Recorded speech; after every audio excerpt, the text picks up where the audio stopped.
The Mystery Organist.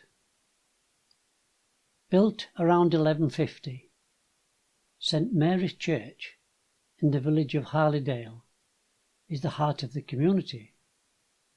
Many tales and myths have been told about the church, and some of the older villagers still believe these to be true.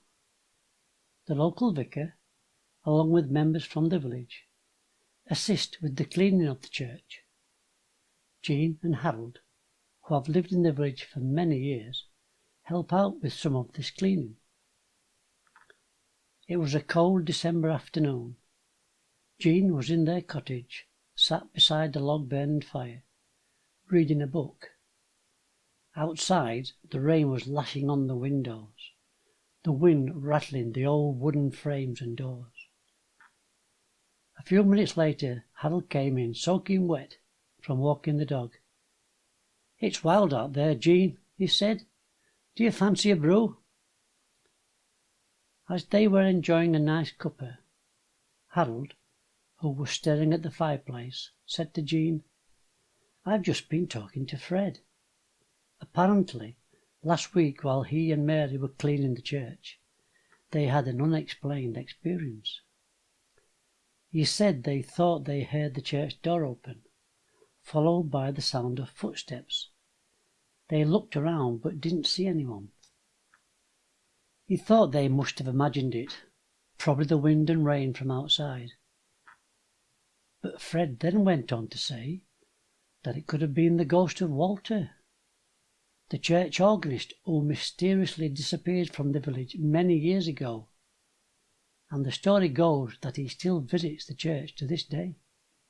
"Well," said Harold, "I was intrigued, as I didn't know about Walter, so I asked Fred to tell me more.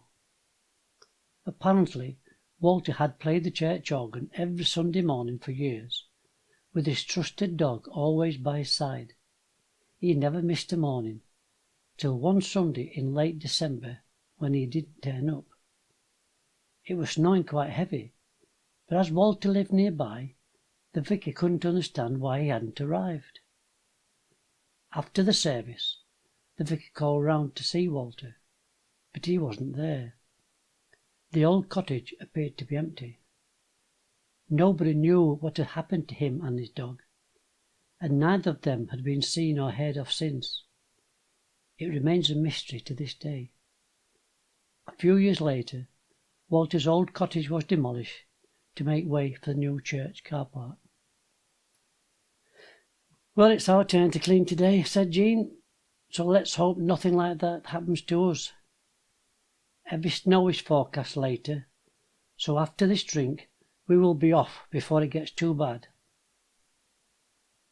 Jean and Harold collected their cleaning materials and set off to the church. It was now snowing quite heavily. Fortunately, it was only a few minutes' walk to the church, so it didn't take them long to get there. They entered the church, and Harold locked the door behind them. As usual, there was a cold, eerie stillness in the air. Harold placed the cleaning materials on a table near the organ. He noticed that there was an old, worn-out cap on the organ stool. "Look at this, Jean," he said. "Someone's left their cap. I'm surprised they hadn't noticed with it being so cold outside." "Leave it where it is," said Jean. "I'm sure whoever it belongs to will remember where they left it."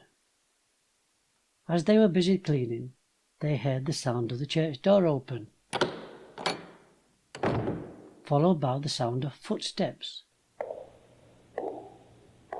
just as Fred and Mary had experienced last week.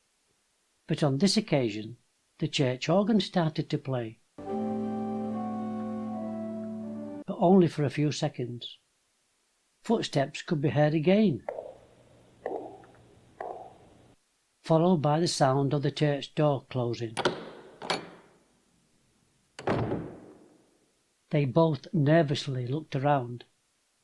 "Are you sure you locked that church door when we came in, Harold?" "Yes," he said, "I certainly did." "Let's finish off and get back home," said Jean. "I feel a bit uneasy with what's just happened." As they gathered together the cleaning materials, Harold noticed the old worn-out cap had disappeared from the organ stool. "Look," said Harold, "that old cap's gone." With a puzzled look they quickly left for home. After locking the church door, they noticed fresh footprints in the snow, and what looked like paw marks. The prints were leading from the church door towards the gate. When they reached the gate, they noticed the prints continued into the car park, then just disappear, apparently where Walter's cottage used to be. "That's strange," said Harold, lifting his hat and scratching his head. It didn't take them long to walk back home, and they were happy to be in the warmth and comfort of their cosy cottage. Sitting by the log fire, having a glass of wine, they reflected on what had just happened at the church. "Did we imagine it, Jean?" said Harold. "Or could it have been the ghost of Walter and his dog?" "I've never believed in ghosts," said Harold, "but now I'm not so sure."